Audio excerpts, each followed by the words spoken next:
How's it? The other day, I called my black and white photography from when I was a student rubbish. That's a simple way of putting it.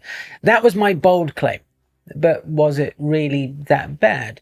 So what I've done here is I've gone through my archives and I've pulled out some old prints and I've just scanned them as is. Right, I haven't scanned the negs because I don't want to see what I do with the negs these days. I've scanned the original prints, some of which are over 30 years old, to see what I was thinking. And this is probably the oldest print that I can find right now. If memory serves, it's shot on Tri-X and it is an abandoned house out in the veldt near my parents' home in South Africa. And I look at this from my perspective now and I go, oh, this whole thing is just so flat and just so grey. There's like no depth to it. There's no nothing going on.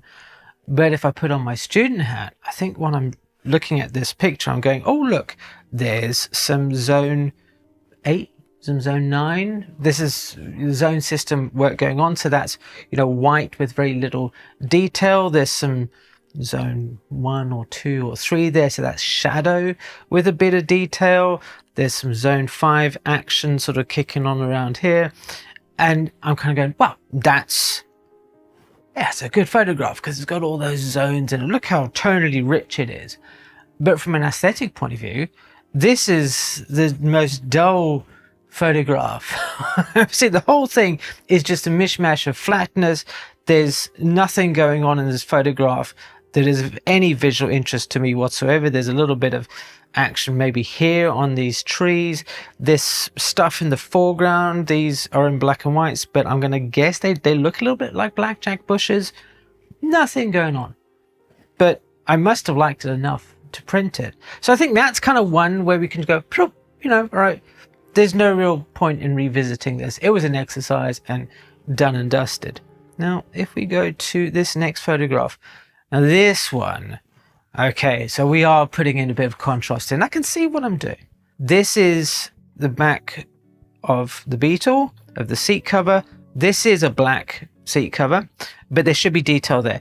That is now just a big fat thing of darkness. And I think if memory serves, what I'm doing here is I've printed this on quite contrasty paper.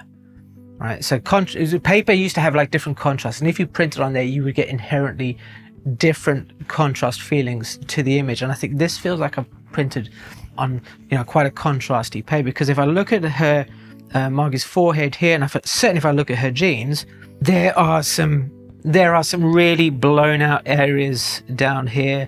There's white where it shouldn't be. This is her jeans. This, much like the one before, I think there's some scope here for going in, rescanning it, because this, I like the photograph. I think it sums up, you know, Margie was there and it's kind of cool. There's nothing technically wrong with it. I think it's just a bad print from a reasonably good negative. God, I do miss that car. Little 1967 red Beetle. And there's, like you can see, I didn't even have a radio with it. There was all sorts, but yeah, fun times. Now there's 3 photographs here from a series that I did in first year, certainly, at a steam locomotive workshop at a platinum mine near Rustenburg. And there's one little technical thing here. See this kind of yellowy orange bit? Do you know why that's yellowy orange and everything else is not? I'll give you the answer at the end of the video. This is, I think, you know, this is actually for a black and white print, just a little documentary photograph of this chap, you know, he's having a smoke and they're all talking around. I actually quite like it. Looking at it now, it could be printed a little bit better, but actually, this is pretty cool. I really like this photograph. In fact, this whole series of images, I really enjoy. You're looking at this guy. This is, I can see this is not a good print. And this feels like I'm being lazy.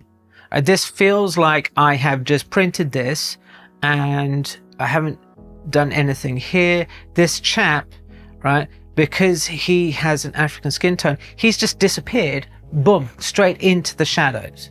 And that's unfortunate because, especially seeing as his outfit is white, it's standing out. If you blur your eyes with this, you'll see that that is the only thing in this picture that stands out. Whereas everything here inside the locomotive, there's so much stuff. And I guarantee if I went back and I find this negative, that there's detail in those shadows. And this could be, again, it's not by itself not a majorly cool photograph, but it's part of a series, because later on, here's the chap who's actually, once the other guy has been clearing out all the stuff and prepping it for the bearing to go back in, because this is a bearing for a drive wheel or something like that, right? He's doing this, and this, I'm starting to, I think, spend more time with this photograph. There's shadow detail here, which I think probably could have, it's there on the negative, you could bring it in, but overall, I think we're starting to get somewhere closer. And there's that orangey, yellowy bit again that's creeping in. That's a bit naughty, isn't it? I didn't do something properly with that. But I think this has always been one of my favorite early photographs. And I look at it and I just kind of go, it's a lovely, I think, solid portrait, environmental portrait that ticks so many boxes about what an environmental portrait should be. It's interesting. The guy's actually doing something. It's got context. It's got, all these tones are lovely. I think even in color, it would have been a cool photograph. Somebody asked the other day in the comments, what am I using to annotate these images on screen? Well, I'm using a piece of software called Procreate on my iPad. And I found that Skillshare has been a great way for me to go and learn how to use Procreate. And today's video is actually sponsored by Skillshare. They are the largest online learning community for people like ourselves, creative people. And they have thousands of classes across so many topics, photography, illustration, graphic design, productivity, you name it. And I've been going through a course called Illustrating in Procreate by Vashti Harrison. And that's helped me tap back into unlocking this joy of simply drawing. And the fact that Skillshare copies the same process that we used at photo school, which is this learning by doing, helps me to get a handle on what progress I'm making, because I'm actually putting it into practice. I'm assuming that because you're watching a photography video that you are a creative person, or at least just somebody who wants to pick up a new hobby, and Skillshare is the place to do it. And the best part is that the first 500 people to click on the link in the show notes will get a 1-month free trial subscription of Skillshare. This one here illustrates a technical flaw, right? I can see here that in the corner, there's a little bit of lower sort of, some weird sort of grayness going on. And in here, in the shadows, it just lacks any sort of detail, but also at the same time has this kind of weird gray, sort of mucky kind of feel to it. And this is because this image was underexposed. It was underexposed and then it was badly developed. So we end up with what's called a thin negative. So in film, this is when you had a negative that didn't really have a whole bunch of detail and stuff in it. So when you printed it through, you just got a lot of sort of base, and I'm going to use the word noise here, right? But that's not technically correct, but it makes the print look a bit iffy.